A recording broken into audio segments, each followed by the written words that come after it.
समझाए बेटी को, बेटी समझ नहीं पाती है। मोहल्ले के लोग समझाएं बेटी को, बेटी समझ नहीं पाती है। और उसको खुद समझना होगा। कोई तुम्हें समझाएगा नहीं मेरी बेटियों, तुम्हें खुद अपने आप में झांसी की रानी और दुर्गावती बनना पड़ेगा। तुम्हें कोई समझाने वाला पैदा नहीं होगा, तुम्हें खुद समझना पड़ेगा कि तुम्हारा अच्छा क्या है और तुम्हारा बुरा क्या है। ये टीवियों पर डिबेट तो चलता रहेगा, एक दूसरे के ऊपर तानाकसी खींचते रहेंगे, एक दूसरे के ऊपर क्लेम लगाते रहेंगे, एक दूसरे के ऊपर ऑब्जेक्शन देते रहेंगे। और अंदर से मेरी बेटियों तुम्हें समझना पड़ेगा, तुम्हें समझना पड़ेगा।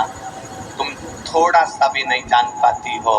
एक बात आपसे कहेंगे, जिस घर के बच्चों को माँ बाप के शब्द, गुरु के शब्द बुरे लगने लगे और अपने दोस्तों के शब्द अच्छे लगने लगे, समझ लेना वो बेटा बेटी की जिंदगी नाश होने वाली है। जिस बेटा बेटी को दूसरे के शब्द अच्छे लगे, जिस बेटा बेटी को अपने मित्रों के शब्द अच्छे लगे, जिस बहन बेटी को अपनी सहेलियों के शब्द अच्छे लगने लगे, माता पिता कुछ कहें बुरा लगेगा, सास ससुर कुछ कहें बुरा लगेगा, घर के माता पिता, घर के बड़े कुछ कहें बुरा लगने लगेगा, और दूसरे के शब्द तुम्हें अच्छे लगने लगे, समझ लेना विनाश काले विपरीत बुद्धि, तुम्हारा जीवन अब बर्बादी की ओर हो गया। मेरी बेटियों, मेरी बहनों, मेरी माताओं, आपसे निवेदन है, फिर निवेदन करेंगे आपसे, बहुत बड़ा निवेदन है आपसे। इस सनातन धर्म की लाज बचाने में आपकी जरूरत है। और वो लाज एक पिता अपनी बेटी को पढ़ाने में कमी नहीं रखता, उसको पालने में कमी नहीं रखता, उसको बाहर भेजने में कमी नहीं रखता। आप उसके कन्यादान को करने का मौका जरूर दो, यहाँ वहाँ मत। क्या होगा?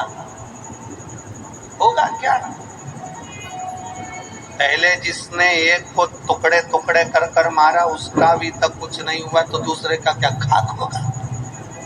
विचार करिएगा। आपको स्वयं जरूरत है कि मैं अपने आप को कैसे बचा सकती हूँ, मैं क्यों इनके चक्कर में पड़ूं, मैं क्यों जाऊं इनके पास।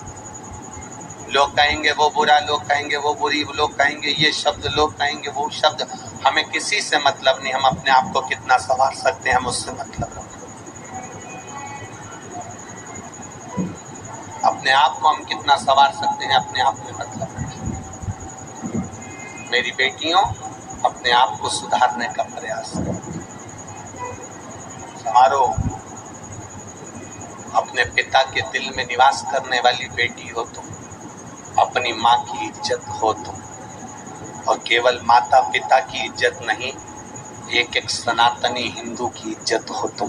तुम्हारे हाथ में बहुत बड़ा। कहाँ भटक रहे, कहाँ भटक रहे, किस जगह पर?